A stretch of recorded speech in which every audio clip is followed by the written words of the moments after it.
Městská část Praha 5 ocenila za mimořádné služby v roce 2015 příslušníky bezpečnostních složek a hasičského záchranného sboru. Předáváme ocenění jak jednotlivým útvarům, tak i policistům, městským policistům a hasičům záchranného sboru za jejich mimořádné činy v uplynulém období. Na organizaci akce se podíleli i žáci hotelové školy Radlická. V rámci této akce jsme připravili kompletní raut, připravili jsme nějaké občerstvení, jsou tam nápoje, je tam šampaňské na přípitek.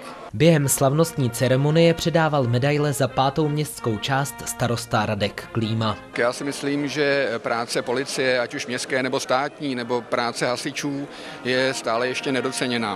A my se snažíme zdvihnout jejich prestiž. Samotné rozhodnutí, kdo bude oceněn, záviselo na ředitelích jednotlivých útvarů. Všech 5 strážníků, kteří budou dneska oceňovaní, se buď podíleli přímo na záchraně lidského života, anebo řešili nějakou nebezpečnou situaci. Strážníci, policisté a hasiči si zároveň váží toho, že si vedení útvarů jejich mimořádných činů všimlo. Mě to udělalo radost, tím, že člověk dostane takovouhle nějakou cenu, tak si myslím, že pro každého to musí být čest. Je to pro mě veliká podsta, jsem moc ráda za takovéhle ocenění. Tak samozřejmě po dlouhé spolupráci s městskou částí Praha 5 to člověka potěší. Městská část Praha 5 slavnostní předávání medailí organizuje řadu let a hodlá v tradici pokračovat i nadále. Josef Mádle, Televize Praha.